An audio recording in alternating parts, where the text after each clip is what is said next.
இந்த வீடியோவில் நாம் காளான் பெப்பர் ஃப்ரை செய்வது எப்படின்றத பற்றி பார்க்க போகிறோம். காளான் பெப்பர் ஃப்ரை செய்கிறதுக்கு ஒரு கடாய் எடுத்துக்கோங்க. 2 ஸ்பூன் அளவுக்கு எண்ணெய் ஊற்றிக்கோங்க. எண்ணெய் நல்லா காஞ்சதோ 1 ஸ்பூன் கடுகு போட்டுக்கோங்க.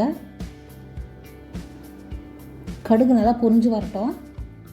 பொரிஞ்சு வந்தோடனே 2 வெங்காயம் பொடியாக நறுக்கி அதில் போட்டுக்கோங்க. அதில் நம்ம வதக்கிக்கலாம். இந்த வெங்காயத்துக்கூடயே இஞ்சி பூண்டு பேஸ்ட்டு 1 ஸ்பூன் போட்டுக்கோங்க. அதையும் நல்லா வதக்கிக்குங்க. இந்த வெங்காயம் நம்மளுக்கு நல்லா வதங்கணும். பாருங்கள், இப்போ நல்லா வதங்கி வந்துடுச்சு. இந்த நேரத்தில் காளானை போட்டுக்கோங்க. பாதி பாதியாக கட் பண்ணி போட்டுக்கோங்க. 200 கிராம் காளான் போட்டுக்கோங்க. போட்டு அதை நல்லா வறுத்துக்குங்க. குடமிளகா ஒரு அரை குடமிளகாவை பொடியாக நறுக்கி போட்டுக்கோங்க. போட்டு அதையும் நல்லா வதக்கிக்குங்க. இது நல்லா வதங்கட்டும்.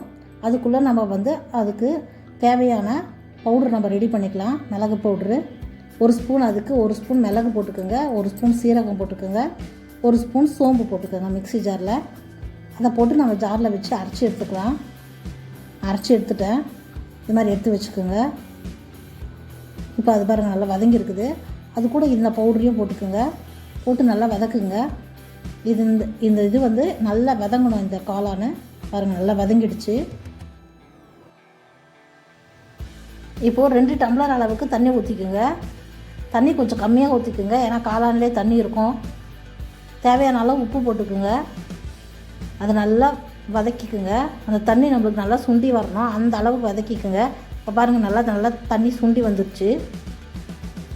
இது மாதிரி வதக்கிக்குங்க. இப்போ இதை இறக்கி வச்சுருங்க.